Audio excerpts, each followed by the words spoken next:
पानीपत की। पानीपत में 24 अप्रैल यानी आने वाले रविवार को गुरु तेग बहादुर के 400वें प्रकाश पर्व की सभी तैयारियां जो है वो पूरी कर ली गई हैं। सुबह 9 बजे प्रकाश करने के साथ ही बता दें कि रागी जत्थे अपने कार्यक्रम पेश करेंगे। पंडाल और डिजाइन का काम करने वाली दिल्ली की कंपनी के डायरेक्टर ने टोटल टीवी से खास बातचीत में ये खुलासा किया है कि मुख्यमंत्री चाहते थे कि 25 एकड़ के ग्राउंड में प्रवेश से लेकर के आखिर तक गुरुद्वारा जैसा प्रभाव नजर आना चाहिए और ऐसा ही किया गया है। सुनिए। गुरु तेग बहादुर जी के 400 साला प्रकाश पर्व की तैयारियां लगभग पूरी हो चुकी हैं। रविवार 24 अप्रैल को पानीपत के सेक्टर 13-17 में ये वो विशाल जगह जिसकी तैयारियां पिछले 15 दिनों से की जा रही थी। हम आपको कहीं भी आपको बता दें कि कितने बड़े स्तर पर तैयारियां की गई और कितना बड़ा ये समागम होगा। इस पूरे जगह को तैयार करने में दिल्ली की जेबी डेकोर कंपनी है, उसके डायरेक्टर रुपिंदर वाली हमारे साथ हैं। बहुत दिन से हम देख रहे हैं तैयारियां चल रही हैं। किस स्तर की तैयारियां और आपको कितने अरेंजमेंट करने को कहा गया था? देखिए, यहाँ पर एक बड़ा कार्यक्रम होने जा रहा है। 1 सवा लाख लोगों की आने की उम्मीद है यहाँ पर, और 25 एकड़ के अंदर ये कार्यक्रम होना है। बहुत भव्यता है इस कार्यक्रम की। और इस कार्यक्रम की जो सबसे बड़ी विशेषता रही, जो यहाँ के लिए जो स्थान का जो चयन किया गया, जो चारों तरफ से खुला है। आप देख रहे हैं कि जिस तरह का मौसम है, इस मौसम में भी आपको खड़े हुए कि 1 सेकंड के लिए भी आपको ऐसा महसूस नहीं हो रहा कि हम मई में खड़े हैं। हमने ऊपर से रूफ की कवरिंग दी और चारों तरफ से हवा का प्रेशर, एक जो नेचर की जो कुदरत की हवा है वो स्वयं है। इसके अलावा हमने यहाँ पर मिस्ट फैन और एयर कूलर्स सब लगाए हैं समागम के अंदर। इस समागम के हॉल के अंदर जो है हमारे एक साथ 30 से 35 हज़ार आदमी यहाँ बैठ के इस फंक्शन को सुन सकते हैं।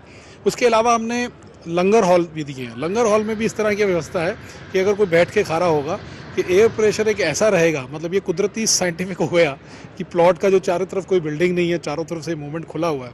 पूरी तरह मैं देख रहा हूँ, अगर प्रवेश द्वार से लेकर यहाँ कीर्तन दरबार तक सब कुछ गुरुद्वारे की शक्ल में है, इससे आस्था और बढ़ती है। बिल्कुल बढ़ती है। मुख्यमंत्री साहब को जब हमने प्रेजेंटेशन दी थी तो उन्होंने कहा था कि मेरे को ये गेट से ही पता लग जाना चाहिए कि ये गुरुद्वारा साहिब। मुझे लगता है कि मुख्यमंत्री साहब की तेग बहादुर साहब में बहुत एक आस्था है, और वो खुद इस चीज़ को, जब एक मुख्यमंत्री साहब खुद बैठ के डे टू डे मॉनिटर करें कि ऐसा लगाओ, मुझे फोटोग्राफ्स भेजो, कैसा बन रहा है।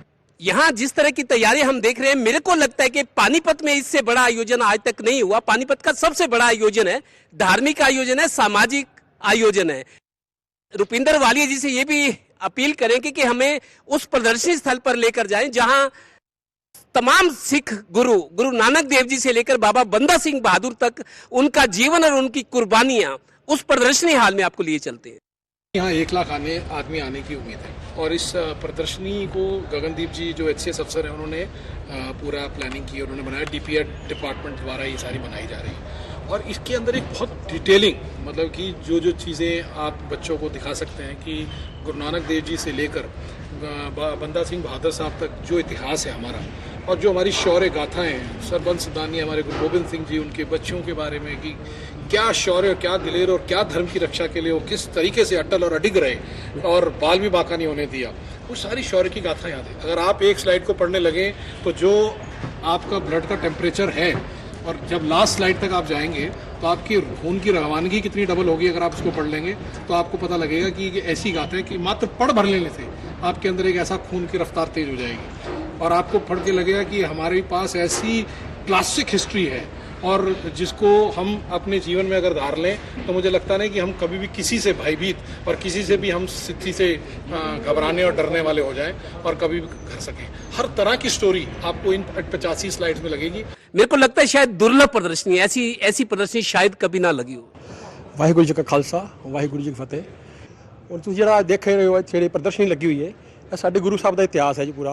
ਪਹਿਲੇ ਗੁਰੂ ਸਾਹਿਬ ਤੋਂ ਲੈ ਕੇ 10ਵੇਂ ਗੁਰੂ ਸਾਹਿਬ ਤੋਂ ਬਾਅਦ ਜਿਹੜੇ ਸਾਡੇ 11ਵੇਂ ਗੁਰੂ ਸਨ, ਸ਼੍ਰੀ ਗੁਰੂ ਗ੍ਰੰਥ ਸਾਹਿਬ ਦੇ ਲੜ ਲਾ ਕੇ ਗਏ ਸਨ ਸਾਨੂੰ।